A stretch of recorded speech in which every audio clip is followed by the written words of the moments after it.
Good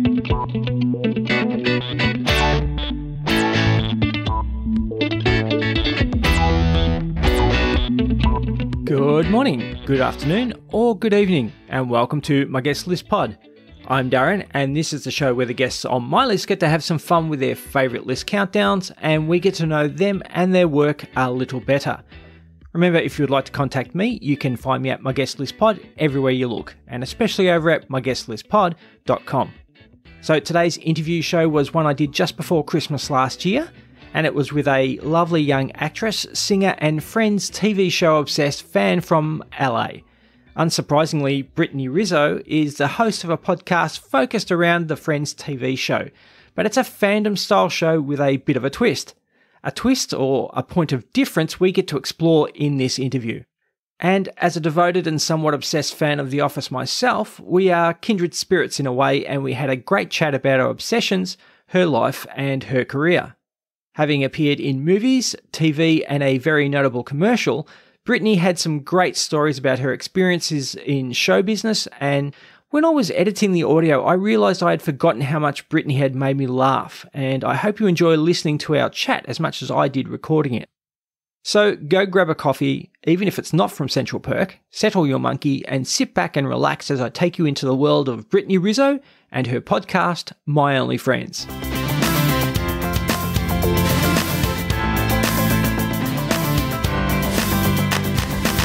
I'm Brittany Rizzo, and welcome to My Only Friends. Joining me today is a talented young actress and singer who also lists Chandler Bing impersonator as one of her gigs. Brittany Rizzo has recently broadened her horizons and now produces and hosts a podcast intimately related to her love of the immensely popular TV series Friends. See, that Chandler Bing thing is starting to make more sense now. Brittany, welcome onto my personal guest list, and welcome to my guest list pod. Hi. Thank you for having me. A pleasure. How are you? I'm good. How are you? Good. It's early in the morning here, and we're going to have a day of about 33 degrees. So I'm on the second floor of the house, and it's going to warm up very quickly. Oh my gosh. It's 70 degrees here right now in LA. Oh, yeah. You guys know about heat out there and drought. So, yeah. So, Brittany, tell us a little bit about yourself for all the people that don't know who you are. Please give us that elevator pitch on where, not just your career, but who you are, where you grew up, all that sort of stuff. I'm interested in that. It's so funny, like being on the other side. I haven't been on the other side in a little bit because of doing my podcast. So it's like, gosh, I forget how to talk about myself a little bit. So I'm from Las Vegas originally, and I've been living out in Los Angeles for 11 years now. I graduated cosmetology school in Las Vegas, and then like a month later, I got a call to do like background work it was from this place called Central Casting, and they asked me if I wanted to do background work on a Disney show, and I was like, yeah, I love Disney Channel, why not? And I had friends out in California, so I was like, I'll just stay with them and do it. And it was for the show Wizards of Waverly Place. Okay. With Selena Gomez. And it was to play like a delinquent wizard, and like part of the teacher Justin had to teach these kids to get back into the wizard competition, and they ended up bumping me up to a co-star. And so it was like I had just graduated cosmetology school, and then I got this. And it was kind of like my first day on set. I was like, I never want to leave here, and this is what I want to do forever. And so that job and like meeting people through there and a lot of friends through there and having that experience is what made me move out to LA.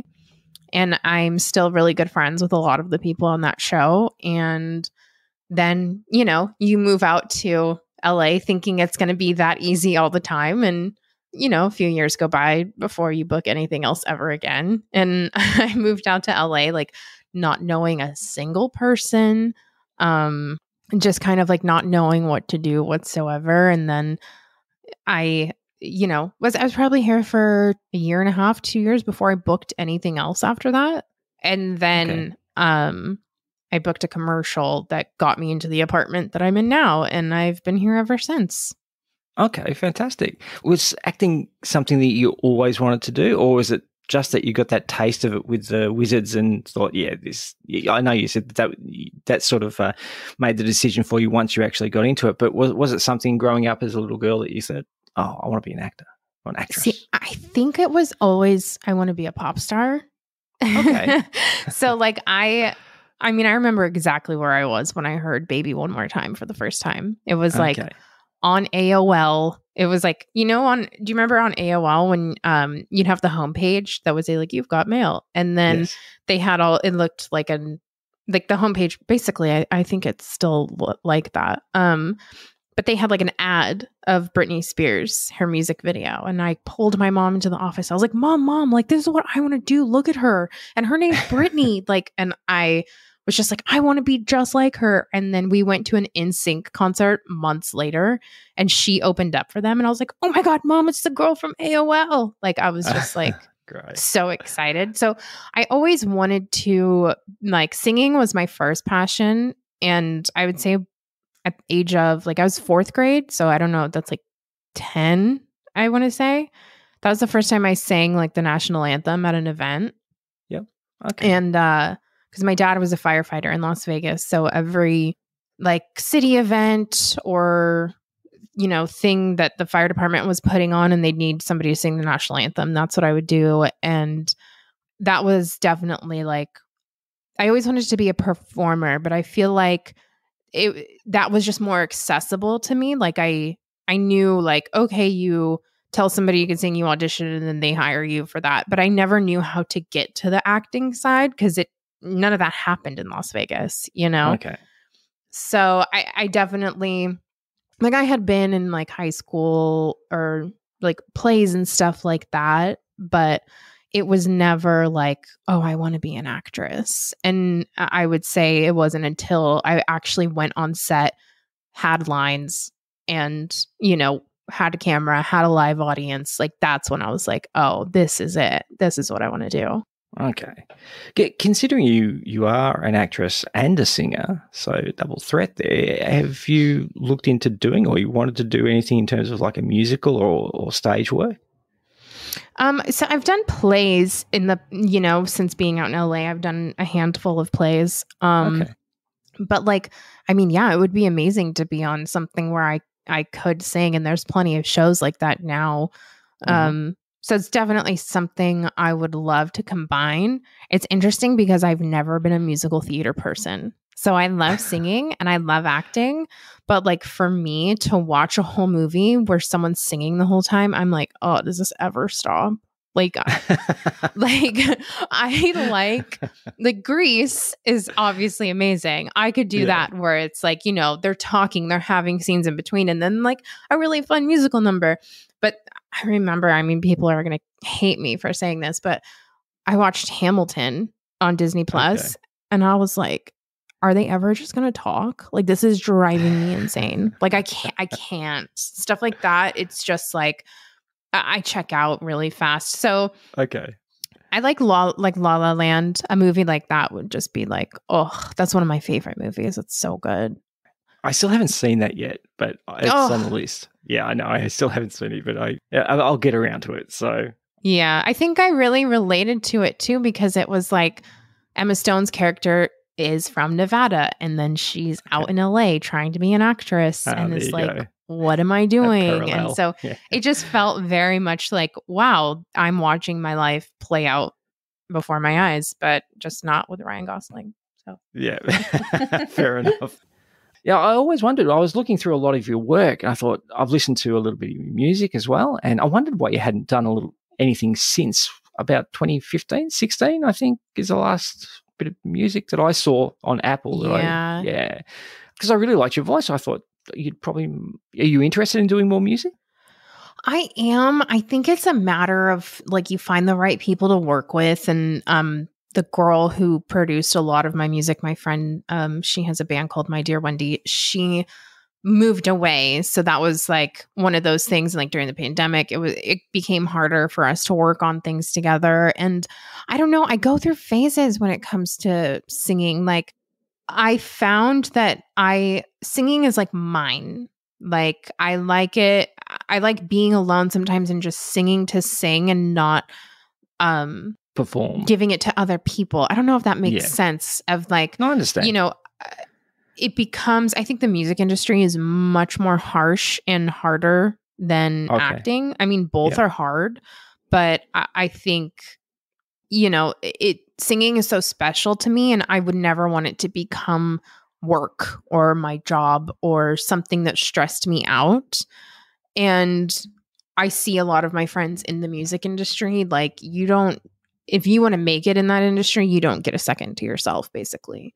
Oh, okay. And, you know, I still write, but it definitely, like, I'll go in phases of like, I'll be writing a lot, and then I'll go in phases where I'm singing a lot. And then I'll go in phases where I'm like, wow, I haven't sang anything in months. And then a song will hit me, and then I'll be like, oh, I want to sing this song all the time. And so it's definitely, I don't know. I hope I can put out more music, but you know, the one song that I'm super proud of, October, like I wrote that song in probably a half hour, and it was like, it just all came to me at once. And then it ended up being like one of my favorite songs that I would perform at, like, you know, little spots in Hollywood. And, but I haven't had that moment again. And I don't want to force to try to find it.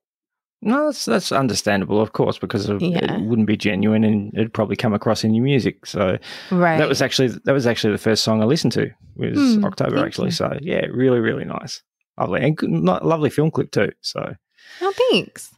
One thing I did want to ask you about also was the movie you did. You Have Arrived. Oh, that was a fun one. Yeah, that looked cool. Tell me about that. So what's interesting is that I am such a baby. Like, I'm afraid of everything. Like, even when you were saying Buffy the Vampire Slayer, I remember my dad would watch that, and I would not watch it with him because it scared me. Like, it truly scared me. Oh, okay. So when we were filming that, we were, gosh, like maybe an hour and a half, 2 hours out of LA at like some rundown motel. We were the only people there. And there's a scene where I had to go walk up the stairs and then stay there until the rest of the scene was over. And I made somebody go sit up there with me because I was so creeped out. I was like, okay, I know this is just a movie, but like, no, I'm not going up there by myself. But it was fun. I definitely got to channel my inner Jennifer Love Hewitt, which was, you know, I really enjoyed doing that film. Okay. And I met a lot of cool people on it. And I got, you know, it was probably one of the best experiences as far as like what I learned. And, you know, I think as actors, you always get like, at least for me, I'm always like, do I still know how to do this? Whenever I book something or like I'm on set, I'm like, do I even know how to do this anymore? Like, because you spend so much time doing these self-tapes and auditioning from home, and you're like, is anybody even watching this tape when I send it out? Is, you know, I'm doing it in front of my friend who I'm comfortable with, but like when I get on set, am I still going to, like, can I deliver? And then you get there and you're like, oh, you know what? Everybody's kind of feeling this way. Like everybody is kind of just trying to figure out, like, can I still do this? Like, I feel like everybody's just like hoping the next person knows what they're doing. And then it just becomes this collaborative effort, and something really great came out of it. And it definitely was one of the most fun sets I had been on. Okay. Was that your favorite project that you've actually done, though, out of all the credits you have in movies? I mean, I would say that's hard. I think Wizards was probably still like number one, but then I did a commercial with Justin Timberlake, and that was probably like the most life-changing fun one. Oh, okay. Yeah. Very cool. What's he like? Oh my God, he was so nice. He was so nice. And it was just like, it was the most surreal moment of my life. And he couldn't stop laughing because of my reaction, because he came out and surprised me. Nice. In the commercial. Like everybody kind of ripped off this commercial after it happened. Okay. Like of like celebrities surprising their fans, like real fans. Like he was kind of the first person to do that and turned it into a Target commercial. And I just remember like, I was like, no. When he came walking out in the middle of me singing, I was like, no. Like I was so shocked, and like I thought I was like hallucinating, and I walked away from him at first because like, this is not happening. Like, what is happening right now? I was so mind blown. And he was kind of like, come here, like, and just started laughing. And I was like, oh my God. And he was like, do you want to sing together? And I was like, yeah.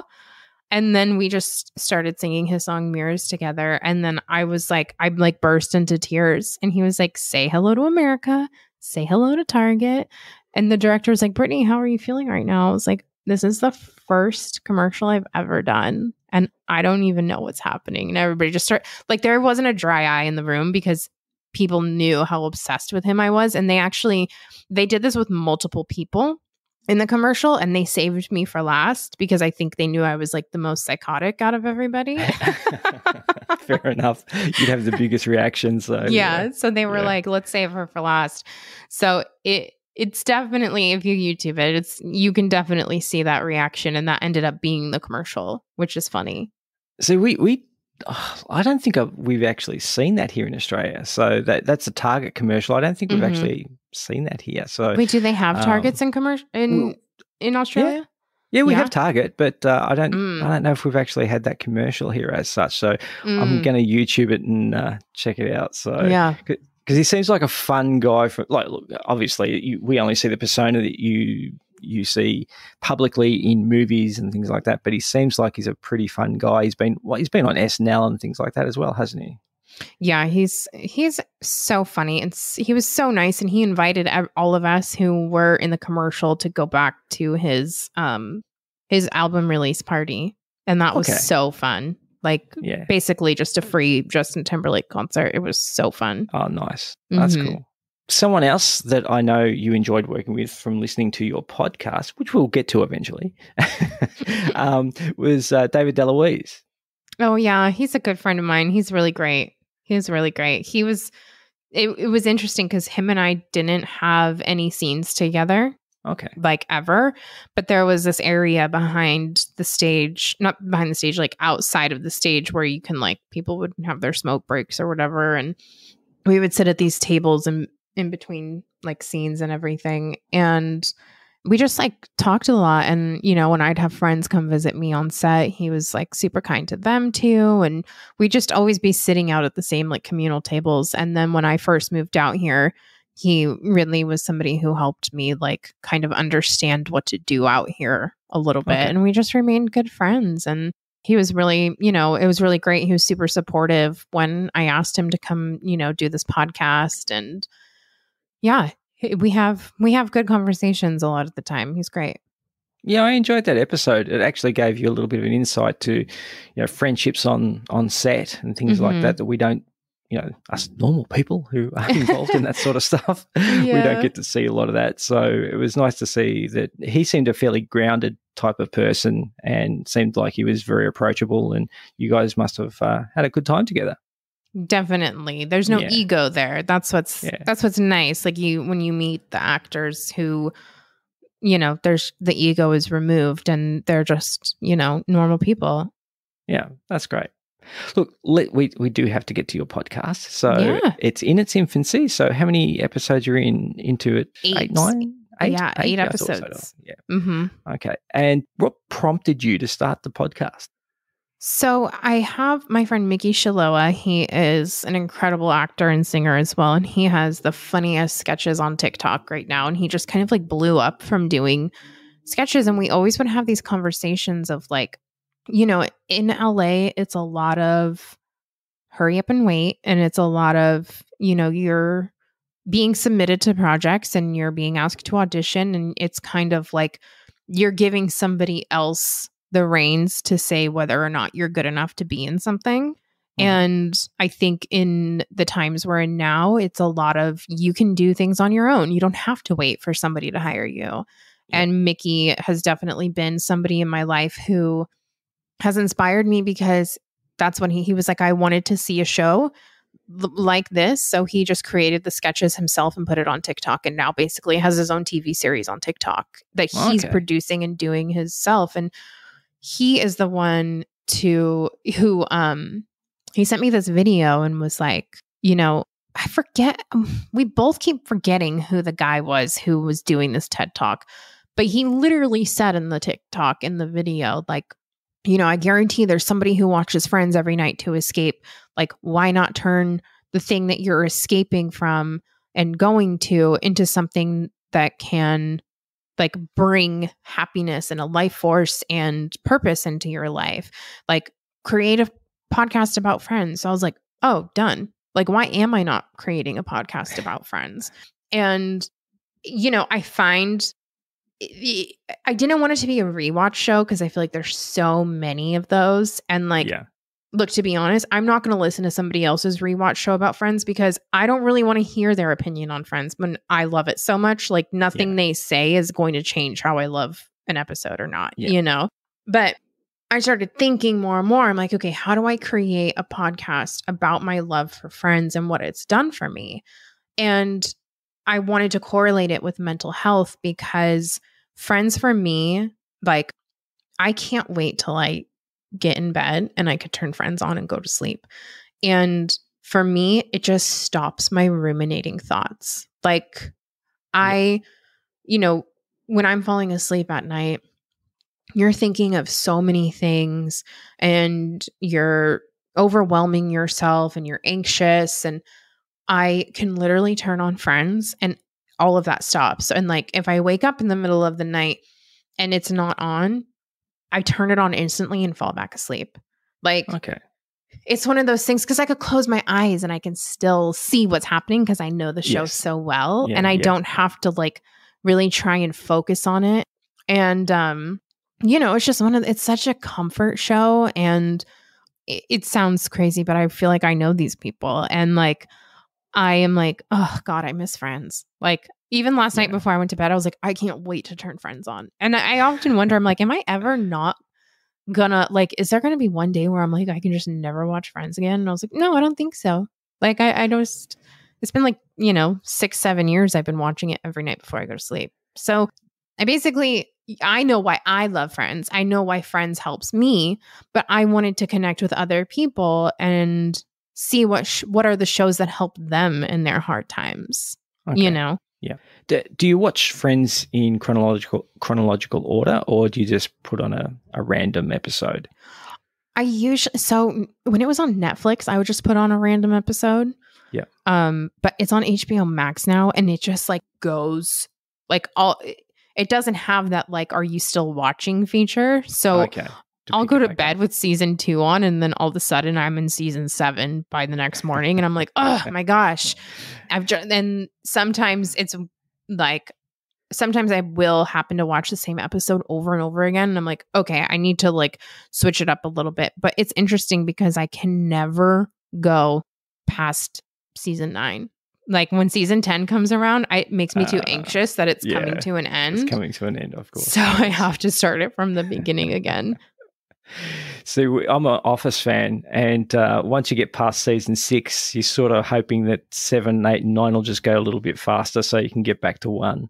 So, because Steve Carell left in coming into 7, so they sort of dropped off a little bit of a cliff after that. I still enjoy them and I still watch them, but I'm the same way. I'm not anxious about getting into season 9, but what I like about also with what you do with your show is you relate an episode of Friends back to some point in the interview or a characteristic of the relationship you have with your guest on that day, back to an episode in Friends. Mm-hmm. I think that's really clever. I like the way you do that, and it's really interesting. So, thank you. Yeah, I just really wanted to, because like I said, it's one of those things where I know that when my mental health gets bad, I know when I feel alone, I know when I'm anxious, people, I mean, if I call one of my friends and I'm upset, the first thing they do, they're like, drink some water, eat something good, turn on Friends, and just relax. Like people know that if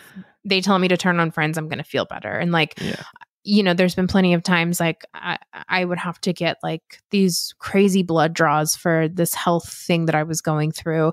And I would bring Friends on my iPad and it got me through. And so I just wanted to know like what that show was for other people. And it's so interesting how, my friend Sarah, hers is Friends, but for completely different reasons. Or, my friend Tyler, it was Golden Girls. Or, my friend Molly, who she said Felicity. And it's also like movies and TV shows, and it could be stand up that got you through a super hard time, or like were a big chunk of significance in your life. And it's been nice too, because, my friend Molly McCook, who was on, she said her show was Felicity.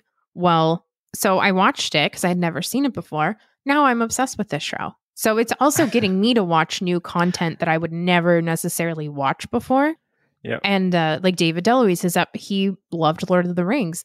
And there I was. I sat in my apartment for 4 days and watched all 3 Lord of the Rings. It was great.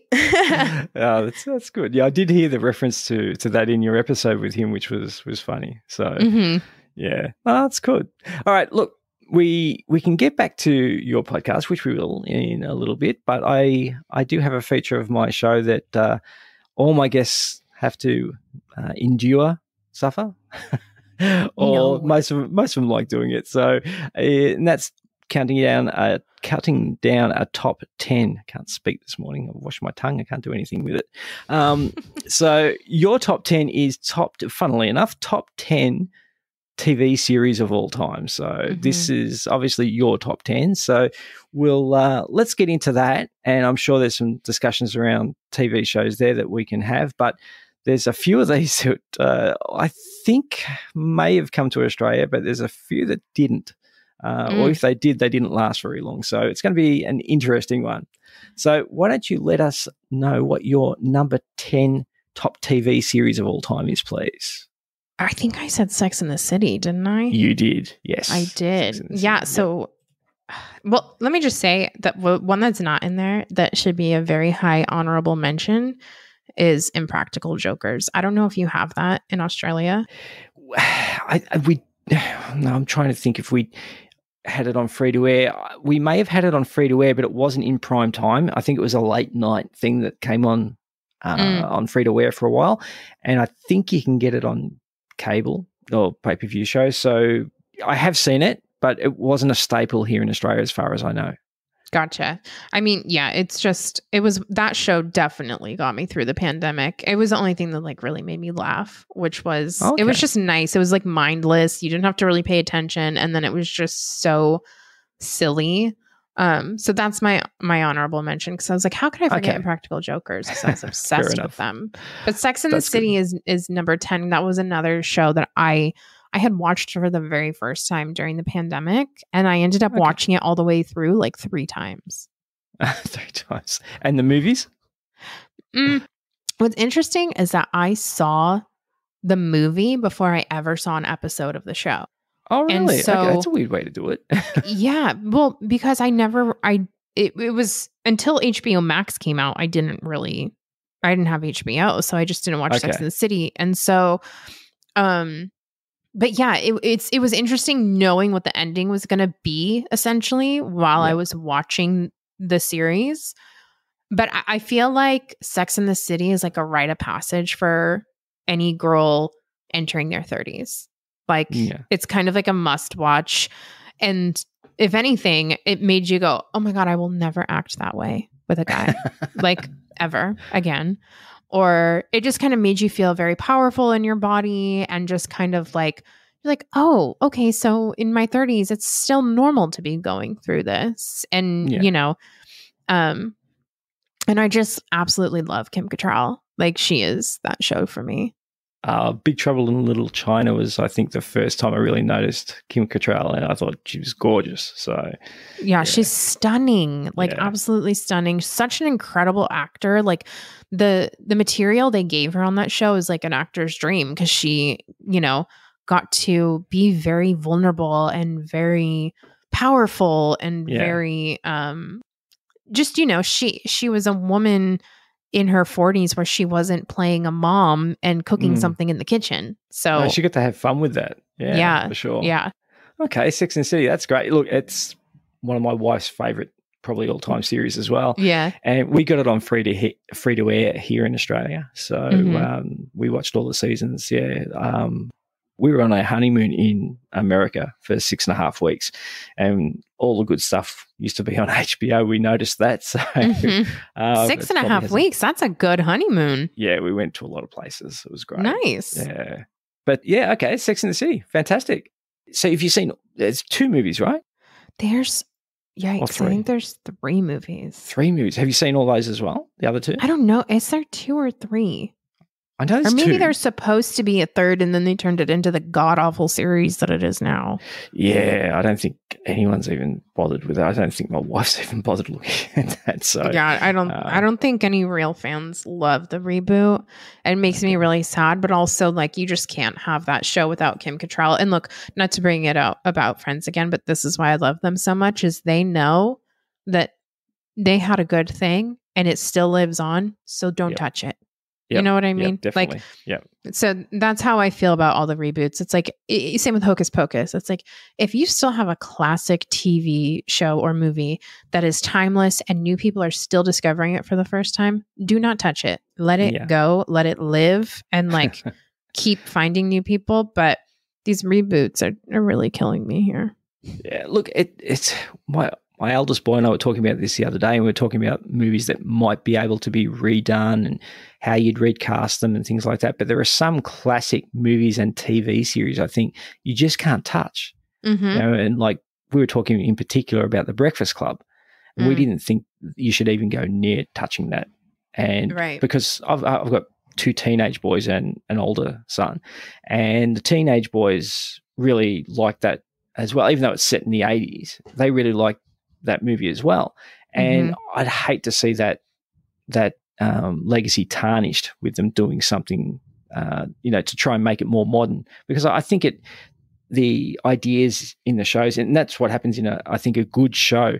The ideas and the themes, they're relevant regardless of the fact that the setting might be a little bit older, and they still hit the same nerves with kids and adults years later. And you don't need to reboot it just to, make some extra money. Yeah. Money grab. Legacy. Yeah, so, exactly. It's a money grab. And it's like, look, I just don't think even the integrity of the characters, like it's gone for me. Like, I'm sorry, you can't tell me Samantha Jones isn't going to show up for Big's funeral, spoiler alert. And you can't tell me that she's just not going to be friends with Carrie anymore over something so stupid when she did so much for her. Like, I just, don't get me started. We can talk for hours about it. Just made me so mad. It made me so mad. Okay. Well, let's go on to your number 9 then. What is your number 9 best TV series? Please? Modern Family. It's a classic. I like that one. I was such a late bloomer to Modern Family. I started it when it was off air. Yeah. And so that's recent. But it was one of those things. I was home during the pandemic at my parents' house, and then, it would just come on the channel E, and I would get really into it. And I was like, you know what? I think I'm going to start it from the beginning. And that show is one of the, like, I laugh out loud to that show so many times. I mean, it's so clever. The acting is brilliant. Their little jokes and references. Phil Dunphy. I think I would marry Phil Dunphy tomorrow. Like, I love him. I just love him. I adore him. He's so endearing. He's so sweet, so funny. And I just, that show, and like, there were so many episodes I would cry. Like, it would make me, I'm like, wow, I didn't know I was going to be like sobbing to Modern Family tonight. Like, but it gets you sometimes. Yeah, look, I watched a lot of those episodes, and the fact that they have all the different family units and the dynamic between all of those people is, and it's good. It's because you've got the kids as well having their own storylines and involved. It's just nonstop hilarity. So it's and like you said, there are episodes where it's a little bit more serious, but generally they're a fun watch. Definitely. Do you find, like, because you like The Office, I always find, like, if I'm having a really irritating moment in life or at work, or I'm like at the grocery store and somebody does something weird, do you ever like look off to the non-existent camera? Do you ever? I do it all the time. So like Jim Halpert. Yeah. Sort of. I roll my eyes. I raise my eyebrows. Yeah, that happens sometimes. But it's. I'm not looking for the camera. But now that you mention it, it probably looks a little bit like that. I think so. There's so many times I do it where I'm like, somebody at the grocery store is doing the weirdest thing, or like in life, and I just like look to the side and I shake my head, and I'm like, there has to, because there's no way this could be real. Someone has got to be filming this right now. Yeah. No, I get you. Yeah, I'm there. All right. What's your number 8, please? Number 8 was That 70s Show. Again, one of my favorites. It's so amazing. Good. And talking about reboot, I mean, they're coming out with that 90s show, and I'm really nervous about it. Oh, really? I mean, I didn't hear about that. Okay. Yeah, it's coming out, I think, next month. Oh, really? But that I know. I just I can't say I'm gonna watch it because, again, that 70s show was in a time, like, look, not a ton of things are people say now, but like, I'm sorry, I thought nothing's funnier than Mila Kunis calling somebody a skank face. It's just funny. No, it's amazing. Or, you know, as Red's always calling somebody a dumbass, or you know what's good? Putting my foot up your ass. And like, I just feel like he's great.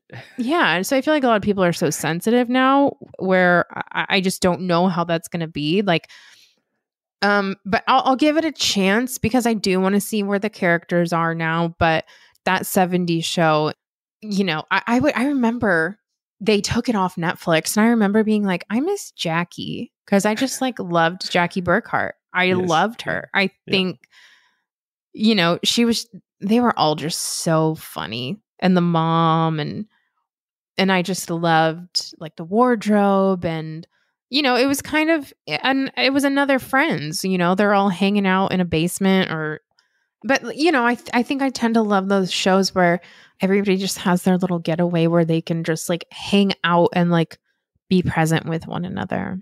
Yeah. And that was probably the stepping off point for, is it Topher Grace? Mm-hmm. For him to go on to other things as well. And I don't know what else, outside of a couple of movies that I've seen him in, I don't know what else he had done before that 70s No, that was show. His first That was job. his first? That was pretty good. He did a really good job then. Yeah.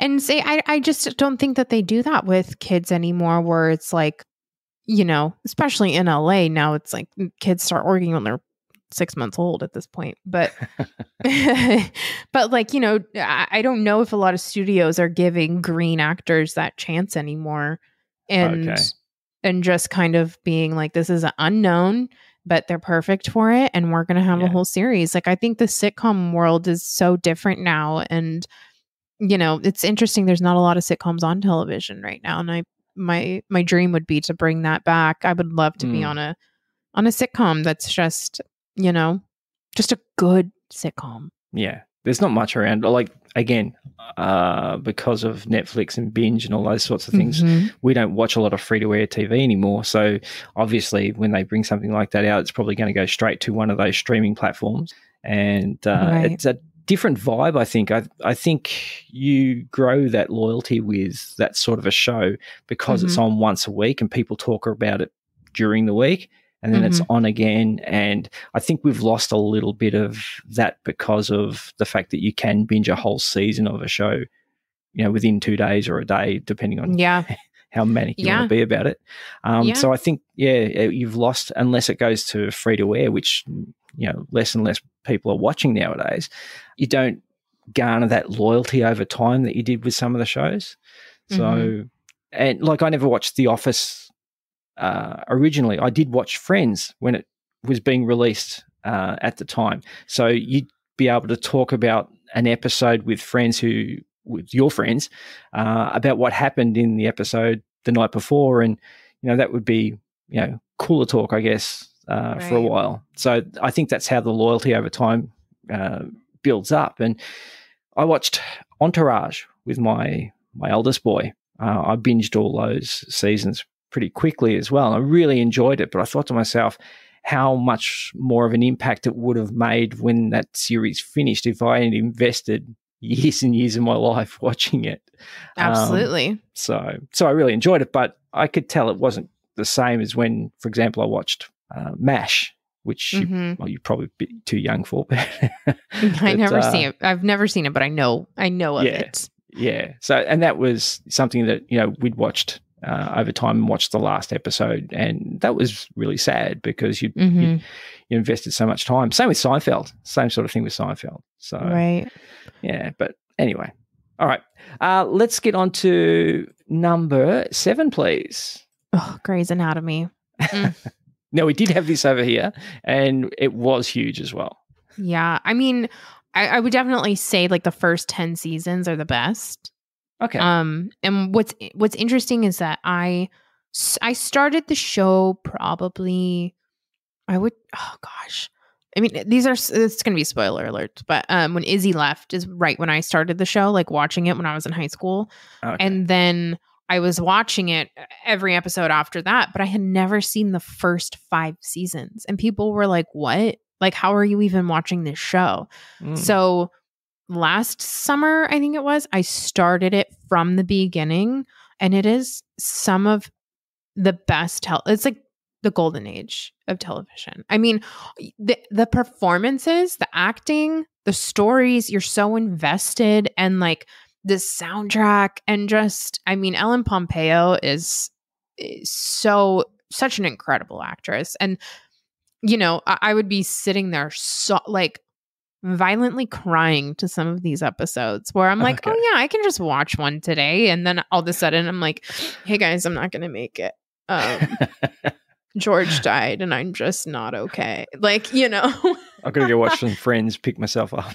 Literally. It's so funny because whenever that is a joke between a lot of my friends and I, like, if I watch something scary or intense, they're like, well, how many episodes of Friends do you have to watch tonight to like counteract it? Yeah, take the edge off. That's it. Yeah. That's funny. Yeah, Grey's Anatomy was big here, and now correct me if I'm wrong, but that was George Clooney's big break too, wasn't it? No, that's ER. Oh, was that ER? Oh God, there you go. See, I wasn't a big Grey's Anatomy fan. I did watch ER. Maybe that's why I remember him from there. My wife watched Grey's Anatomy. But yeah, I actually did like ER, so that's probably why I'm thinking of George Clooney. So yeah, okay, very good. All right. Well, what is your number 6, please? Number 6 is the cheesiest, best Heart of Dixie. It wasn't big here. I don't think it was big anywhere, to be honest. No offense, because I love it. I've probably rewatched that show like 6 or 7 times, and it's just like, it's a little escape show. It's one of those shows you're getting 22 episodes a season, 6 or 7 seasons, and it's like love triangles and so cheesy, but like, you know, it's early 2000s, so the wardrobe is just amazing. The actors are great. The guys on the show are hot, and it's just like Rachel Bilson's so cute, and she's, you know, so enjoyable to watch. And it's just one of those. And then who is it? Jamie King, I think her name is. Yeah. She's such a good actress. She's on it. And it's just kind of like, I mean, we'll get into Gilmore Girls, but it's kind of like a more campy Gilmore Girls almost. Okay.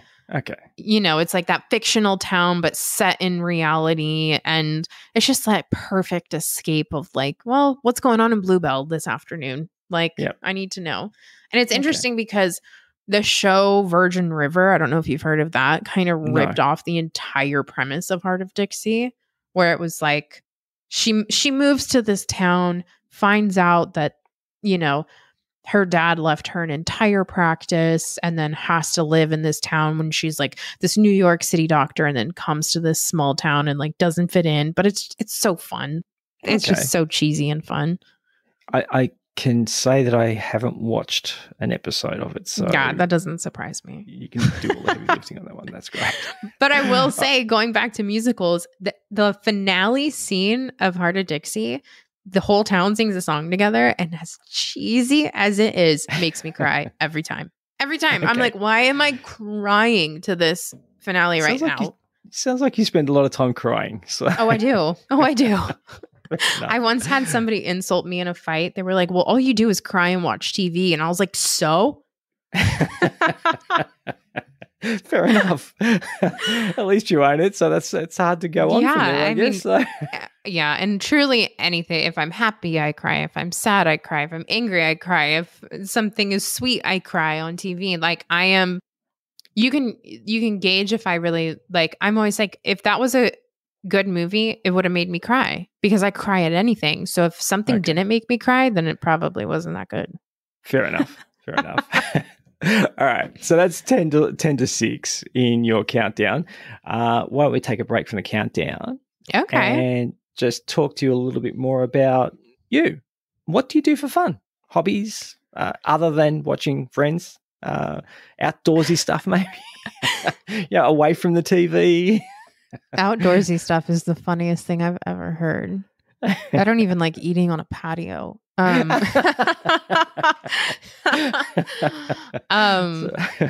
I love, like tonight I'm having a game night. I love game nights. I love having people over. I like being the host. I like having people over and kind of just like having my apartment be Monica's apartment where people can come and go as they please. And like, oh, you want to come over and have dinner? You want to come over and watch a movie?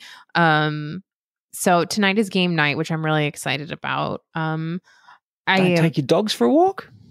So my dogs live in Las Vegas with my parents. I know. Breaks my heart. But when I'm home, I go home a lot. Okay. I probably, sometimes it's every other month, sometimes it's every 2 months, but like, especially since the pandemic and because everything now in LA is self-tape, like you don't have to go into the room to audition. You put yourself on camera and send it in. And you can do that anywhere. So I definitely go home a lot more now. And when I am home, I'll just take them to the park and we'll sit and we'll play. And I really love doing that. And yeah, I'm such a homebody. So a lot of it is watching TV and crying. But like I love doing Lego sets. Like Legos were something that I absolutely loved doing during the pandemic. And I love karaoke. That's one of my favorite things. Yeah, that's because you can sing. But I would say game night. Yeah, game night is definitely my favorite. I love getting everybody together and just being silly and fun. And that's cool. That's cool. So with something you mentioned there about auditioning now in terms of sending in tapes and not actually doing it in person anymore, is that something that's changed now for good because of the pandemic or?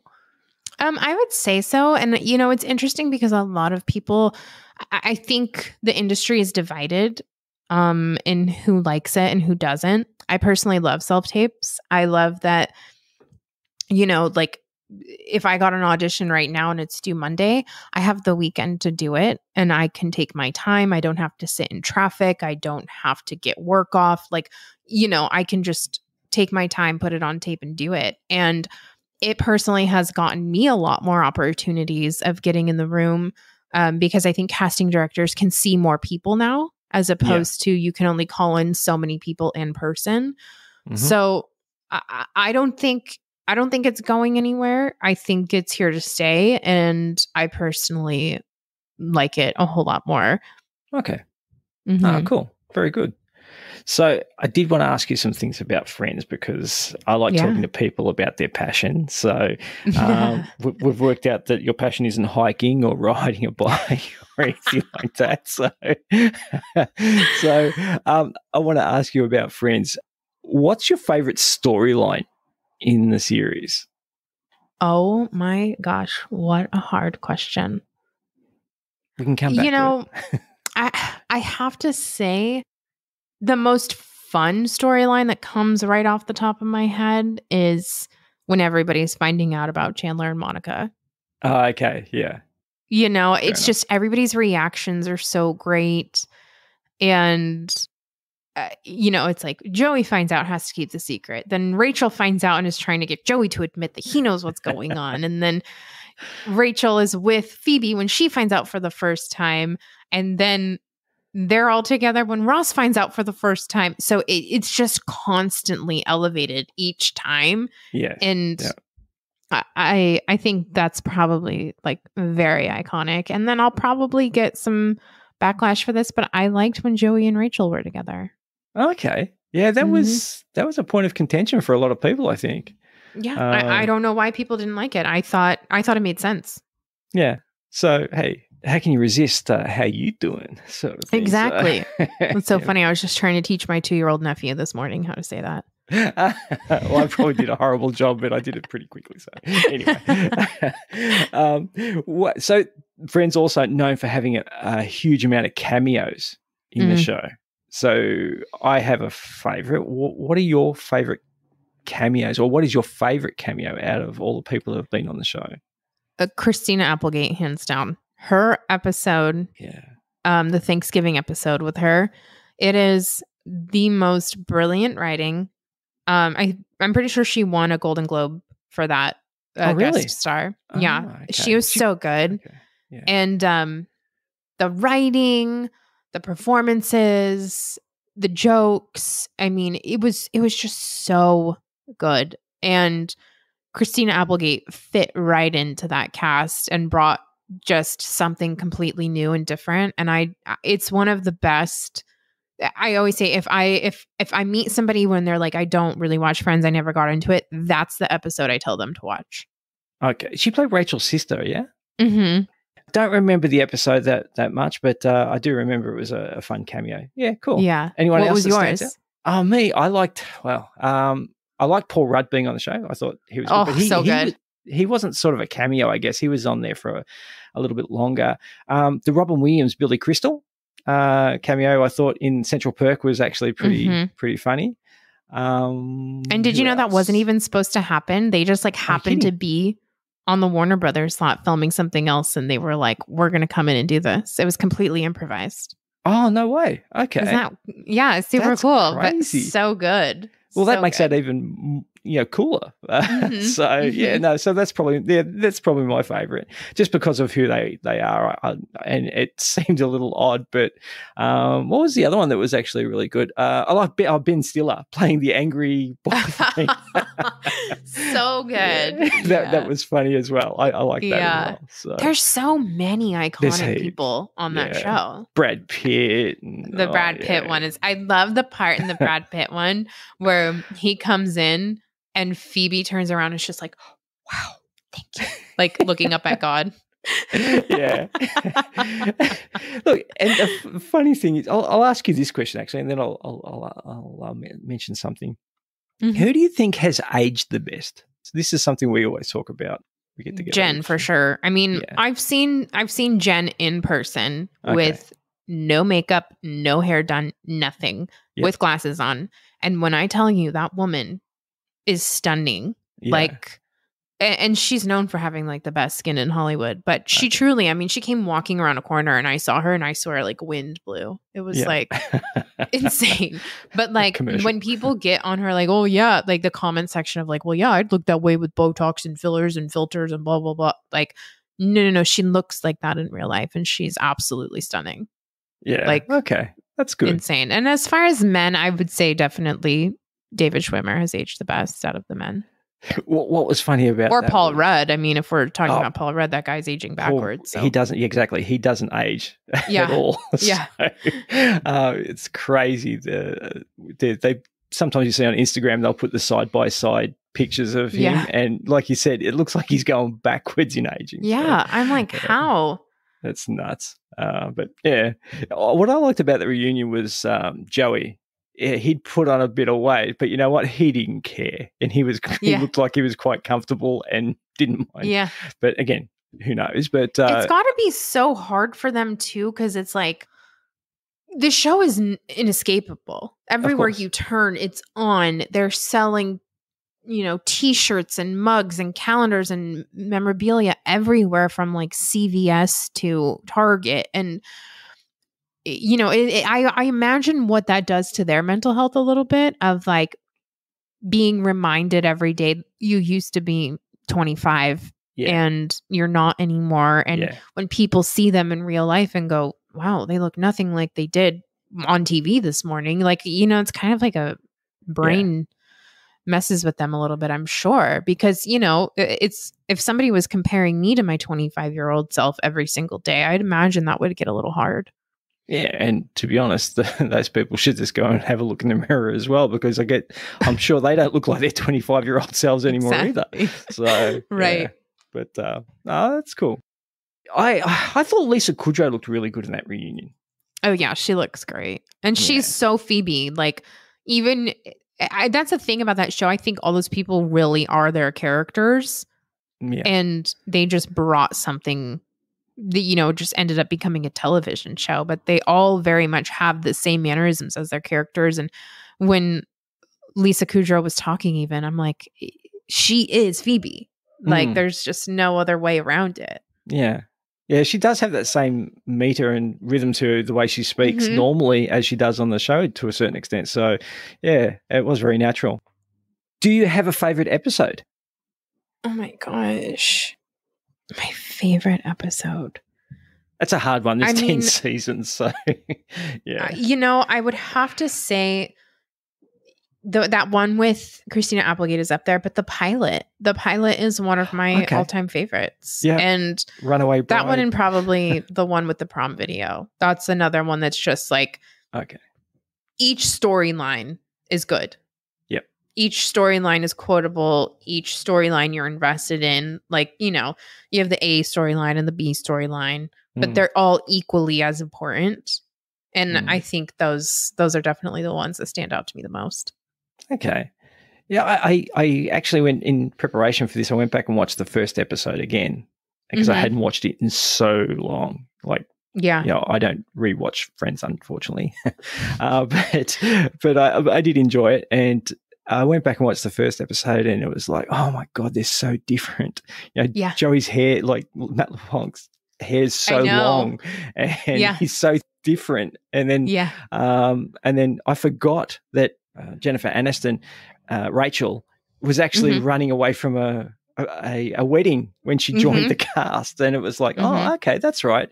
And then and it was good to see the byplay between her and Ross, David Schwimmer, knowing that they're eventually going to sort of get together and all that sort of stuff. So interesting to watch again after so long. It was actually really enjoyable. So it was good. Yeah. All right. Do you have a favorite character? And why is it Jennifer Aniston?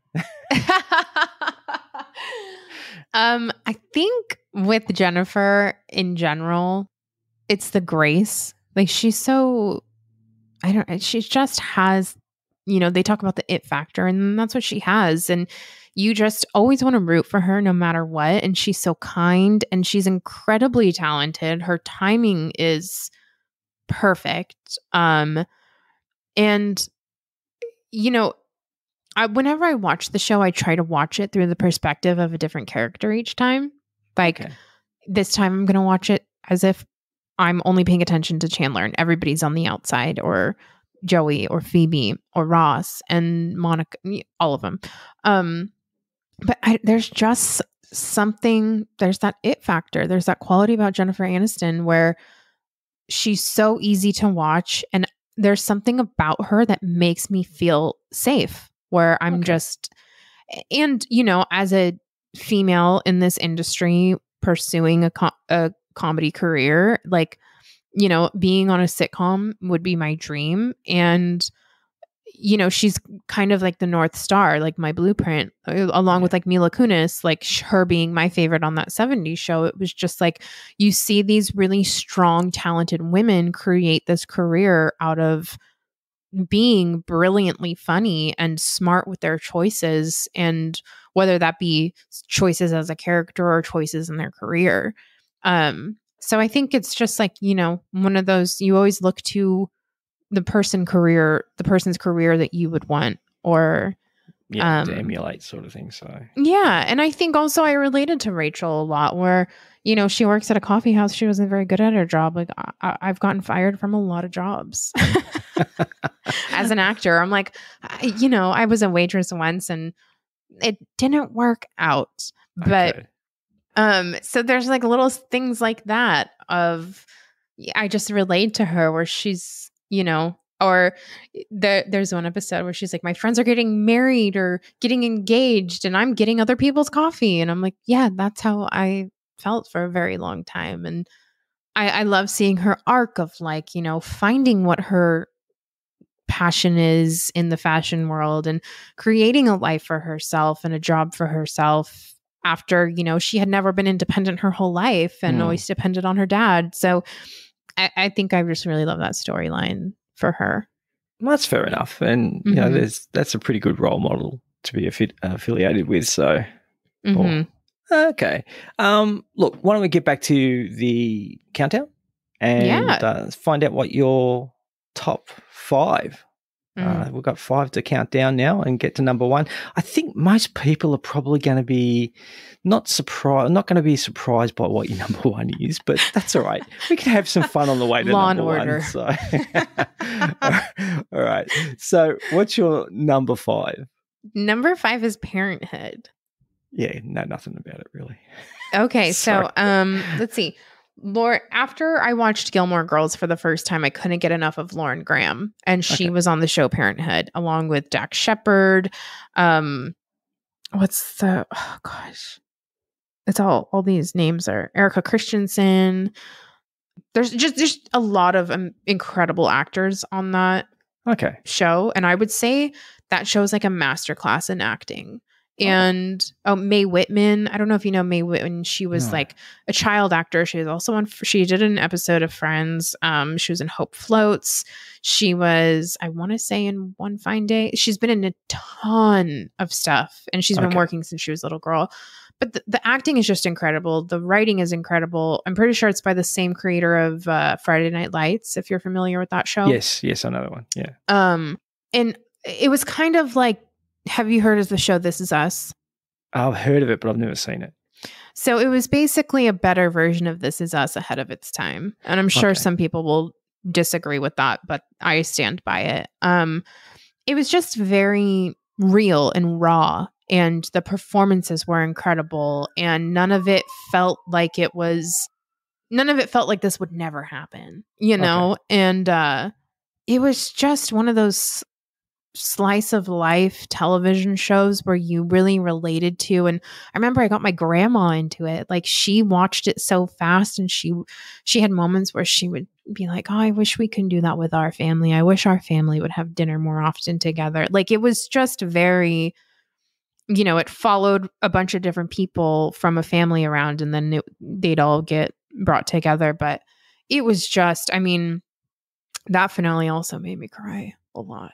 It sounds like it was a bit earthier in terms of the series. Yeah, so, just very grounded and beautiful, beautiful writing. And I'm going to have to go watch that. Yeah, the performances are so good. And some of it was a little heavy, but some of it was also fun and like life.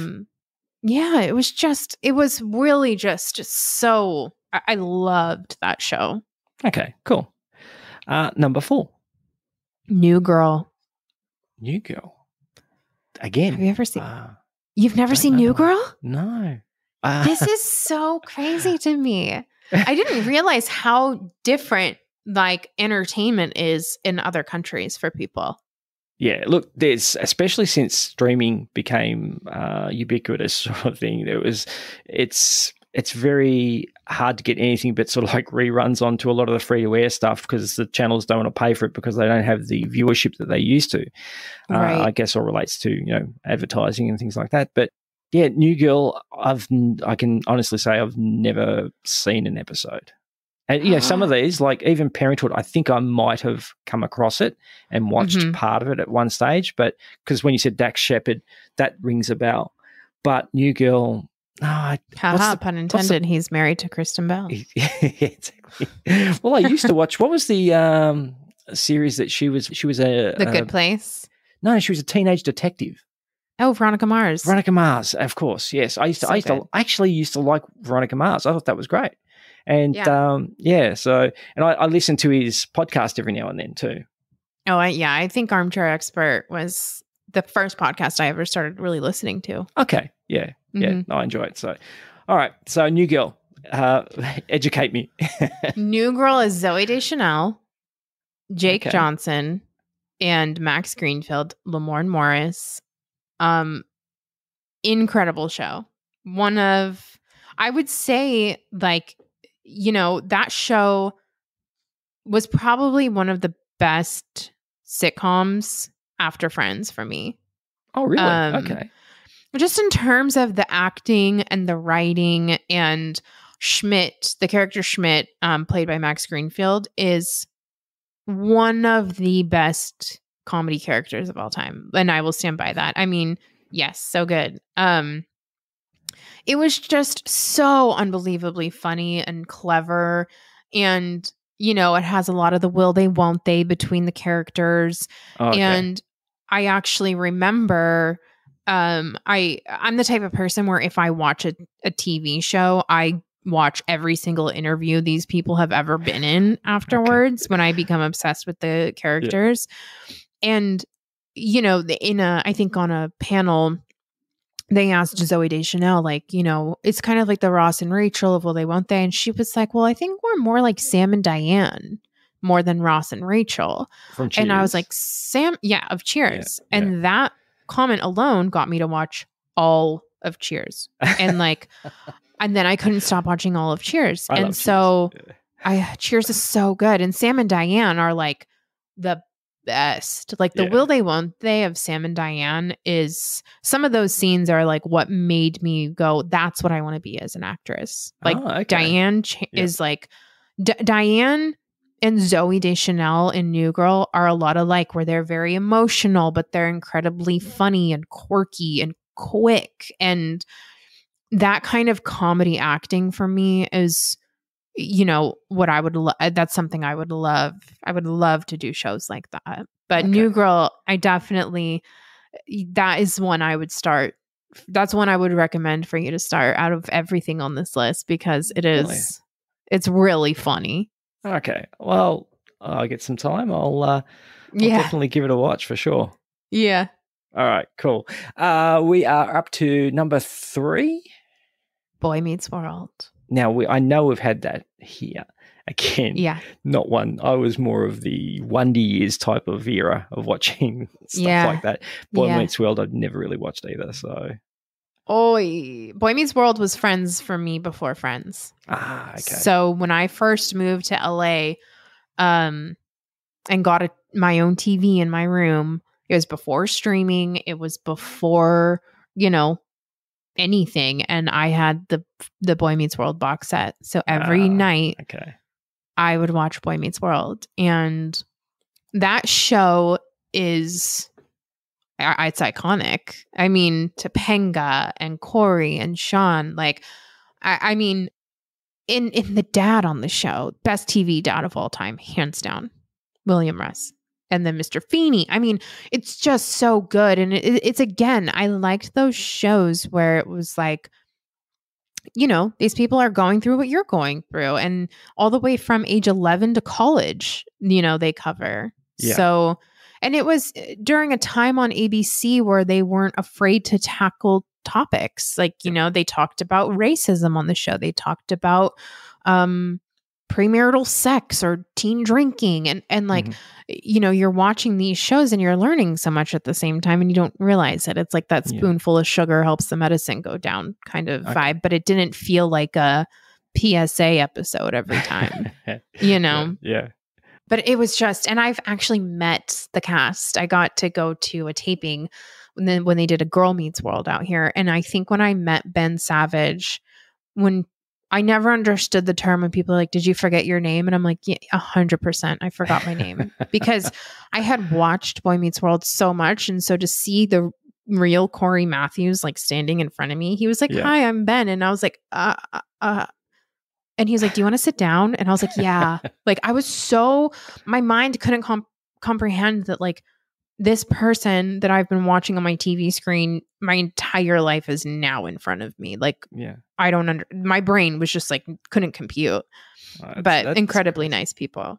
So I do remember it being here. And you said Ben Savage. Is that Fred Savage's younger brother? Yeah, I thought because they look very similar. So I thought. See, I was more of a Wonder Years type of guy, and again, I wasn't that young when I was watching Wonder Years, but I really enjoyed Wonder Years. And is there any sort of comparison between the two, or it's completely different? I think it's a coming of age show, and that's what Wonder Years was. And Fred Savage actually does an episode or two on. He plays one of like the professors and hits on Topanga. Oh, okay. So it's interesting to like watch these two brothers in real life duke it out on screen a little bit. Oh, that's cool. But gosh, I don't know if they had this on Australia where it was TGIF, where it was like every Friday night, it was like Boy Meets World, No. Family Matters, Sabrina the Teenage Witch, like all these like 90s sitcoms, and then they would have like NSYNC or Britney Spears host the night and like perform halfway through. Oh God, I'm so happy I lived during that time. Right. TGIF at the moment is I don't even know if it's still around. It's not anymore. It's a restaurant. That was a restaurant. That was about the only thing that I know. Yeah, we had Fridays. Yeah. So, but we did have Family Matters, and what was the other one you mentioned? Sabrina the Teenage Witch. Yeah, we had Sabrina as well. Obviously. Okay, so we did have both of those. Okay, very cool. Up to number 2. Sorry. Bless you. Thank you. Up to number 2. Gilmore Girls. Okay, sorry. This just makes me laugh because Gilmore Girls are my number 1. No, you're number 2. My best mate loved this show. And oh my God. Gilmore Girls is the best. I used to tease him incessantly about it. So. Really? Because I don't like it. No. Sorry. It's okay. Look, it's not for everybody. What's interesting is that Gilmore Girls, when it was on TV, I would feel like, what is this? And I would change it. Now, like I would say, well, what's interesting is my English teacher from high school and I became good friends after high school.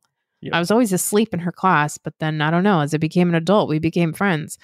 And she had posted something about Gilmore Girls and I was like, oh my God, I just started this or something. Like I responded to her story on Facebook and then it just kind of became this thing where we watched it and became friends through it and talked about it a lot.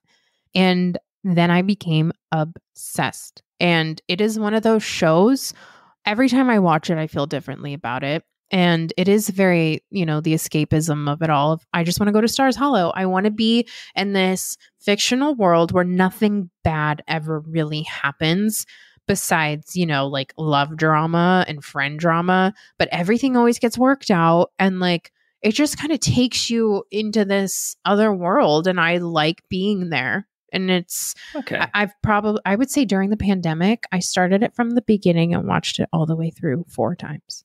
Oh, 4 times. How many episodes? There's like 22, 24 episodes a season. How many seasons? I'm kind of crazy when it comes to binging. I'm not going to even try to lie. Like if people are like, you finished all 3 Lord of the Rings. And I'm like, yeah, like it's kind of a special skill of mine.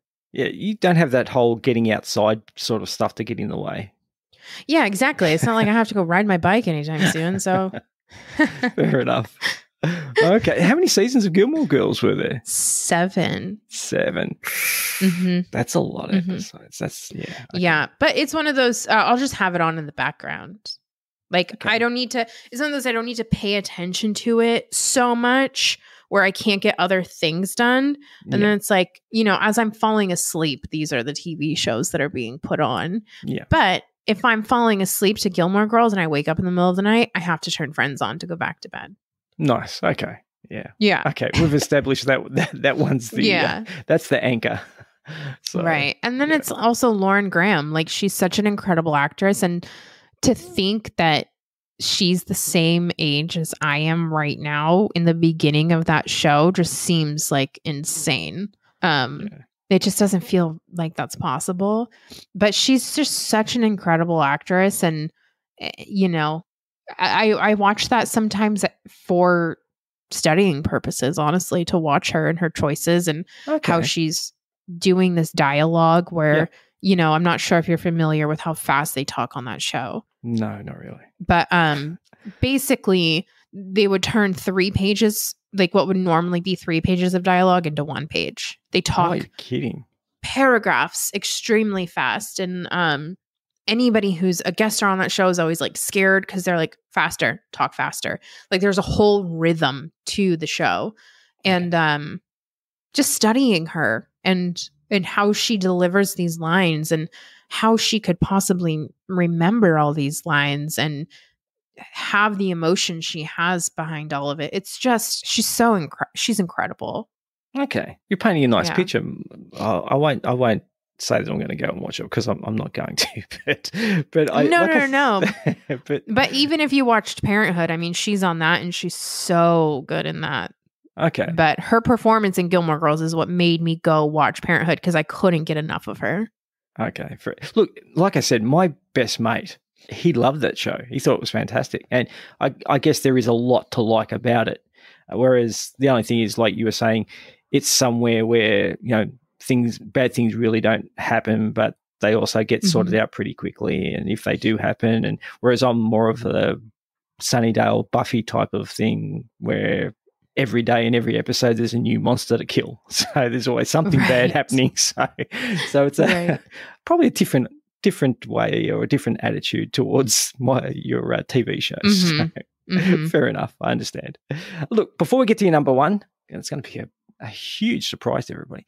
But before we get to your number one, I wanted to ask you about your podcast. Where do you see it going? What do you want to do with it?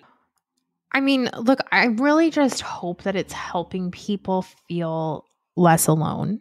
I had been through a lot of things with my mental health, and I went to an outpatient center when I was about 28 and learned so much about myself. And I met a lot of people who were just fighting to be alive, basically, to beat this disease of depression or anxiety or bipolar or schizophrenia.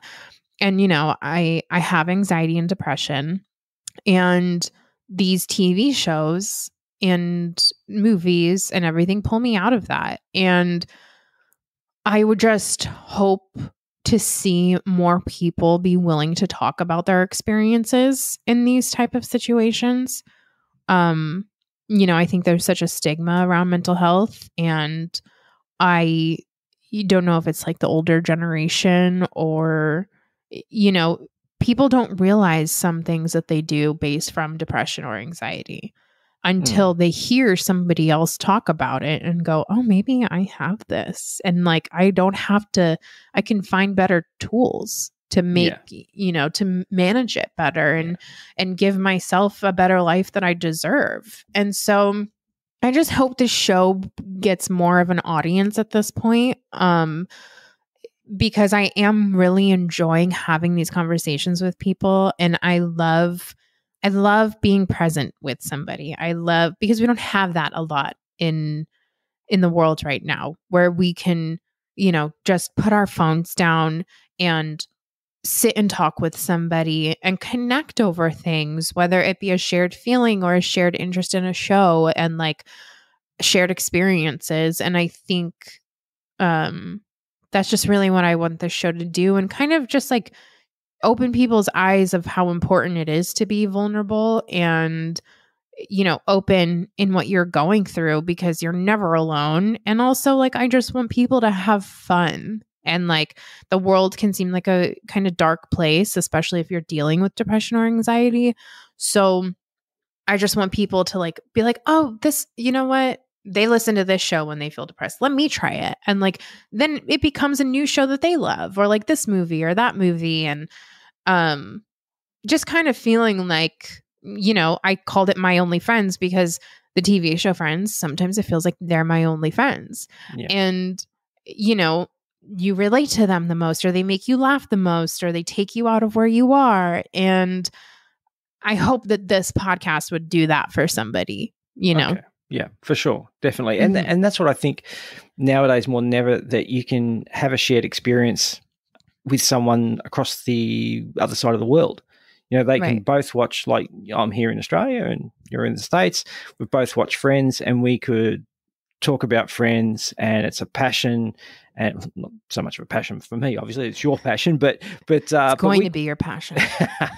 Oh, look, like I said, I actually watched them as they were coming out. I really enjoyed Friends. I did, but that was ages ago. I've gone on from there, and there's a heap of other series that I've watched, and The Office is about. I'm not big on rewatching stuff, but The Office for me is something that I'm about 3 episodes away from going on to my 5th time through on The Office. Nice. So congratulations. I love that.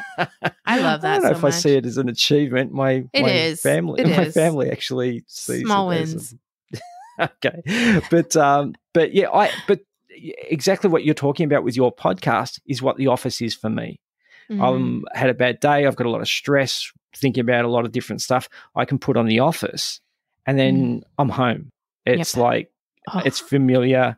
I can laugh or I can just watch it and I feel lighter and it feels familiar. And that's what The Office is for me. And I've had nothing else, even though I love, a lot of other TV series and a huge Buffy fan. The Office is the only one that I have that sort of feeling with. And it's a dynamic that was unique for me in terms of the way I respond to it. And I think you're very correct in the way that your podcast is helping people find that thing for them, whatever it is. And a lot of times it can be a TV series or a bunch of movies or just a shared passion. And you have a community there. Like you said about being by yourself, there's someone somewhere else in the world that's going to like what you like. And you can now get onto Instagram or Reddit, or although Reddit's a bit toxic, but Twitter or somewhere, and you can find other people that share that passion, and you have someone to talk to. And I think that you're correct in terms of it is a strategy for helping with mental health, whether it's acknowledged or not. I know that it helps me when I'm feeling that way. Obviously, we've worked out with you that Friends does that for you, and it helps you when you're down or feeling a bit melancholy or whatever.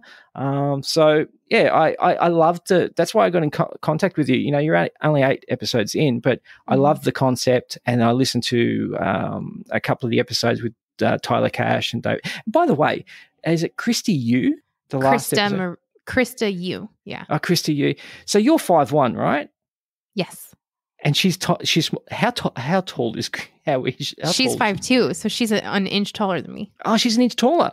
Oh, yeah. I got the impression on the show, on your episode, that she was shorter than you. I was like, No.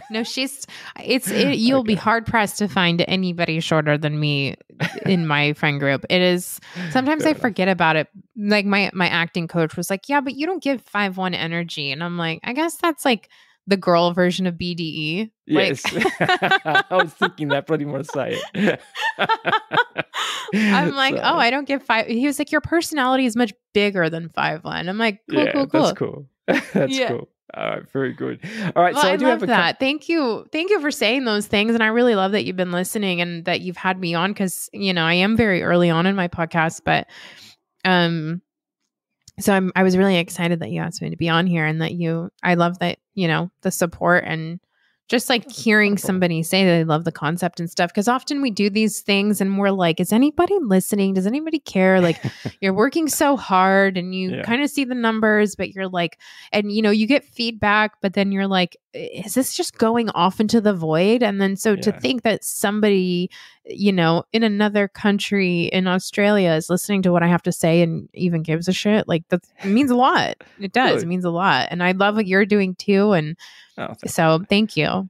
Not a problem. It is something that you look yourself in the mirror and go, is anyone actually listening? And at least you come from, I guess, show business, where I have no background in broadcasting or anything like that, which obviously people will quickly be aware of. But but it's a natural conversation that I'm really interested in having with people. And that was when I first started this show. It was one of the things I said was, this is a bit of a selfish endeavor of mine, because I get to speak to a lot of people that I genuinely like to speak to, and I get to have a conversation with them, and then I get to share it. And if anyone listens, that's great. And if anyone gets anything out of it, that's fantastic. And with something like your show, where we're not just, and again, this is nothing against a show that just talks about movies or TV series, but you have a purpose, a little bit more to your show than just talking about Friends.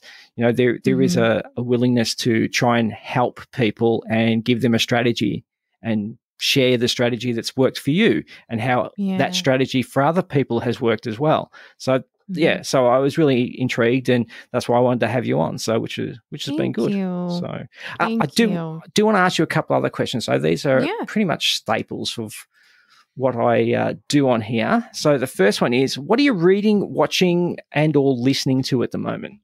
So I just finished Felicity.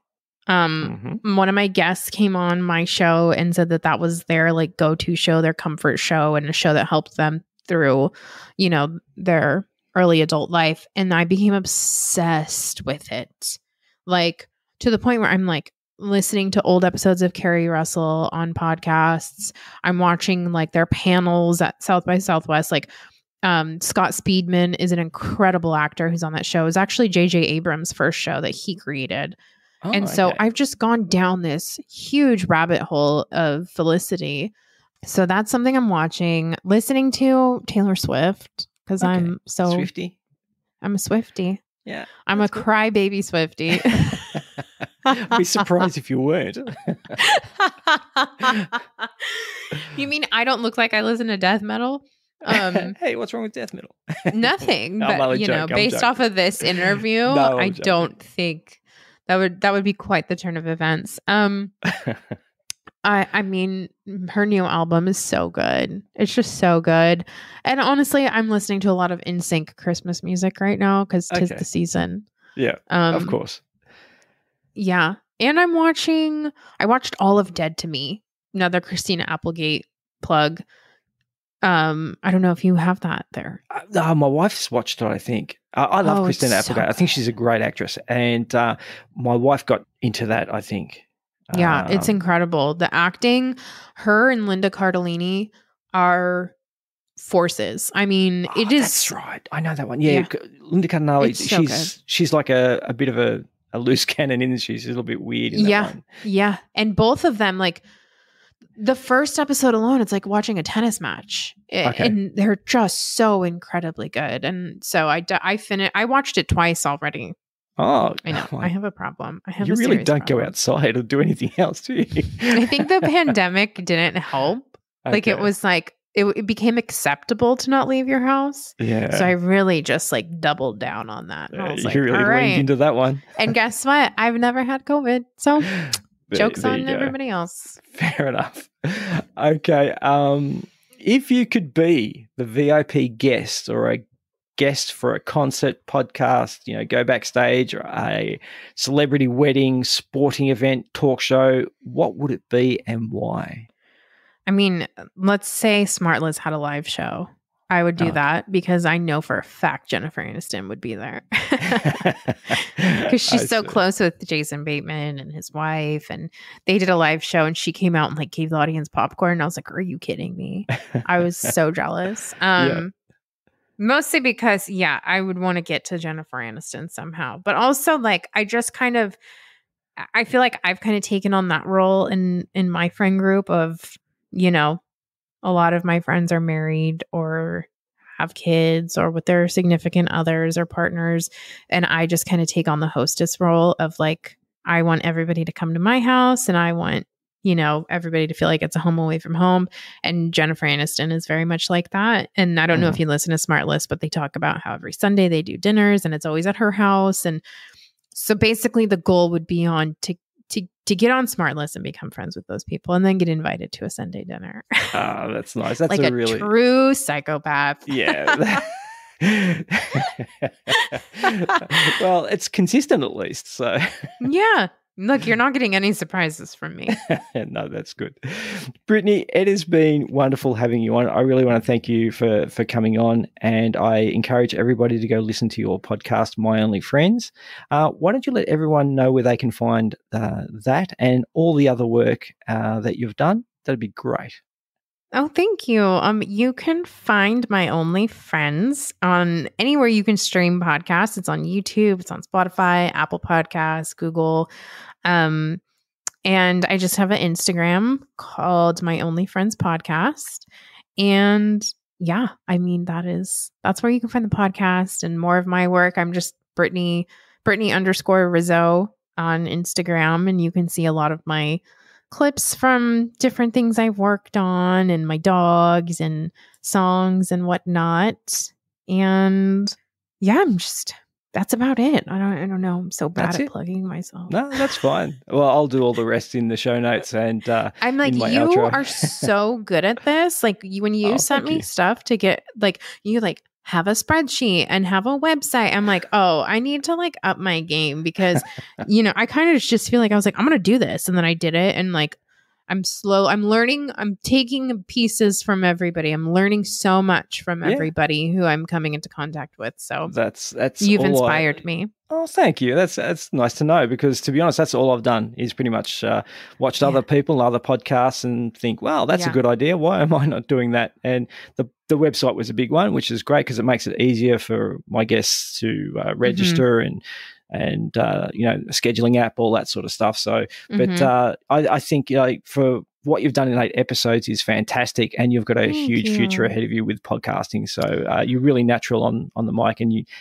know a lot of people in the industry too, which is also a plus, which is great. And I love your conversational style, and again, love the concept of the show. So. That means so much to me, Darren. I mean, that really, truly means a lot. It does. And I'm very grateful for your time and your words and what you're doing with this too. I think it's great. Not a problem.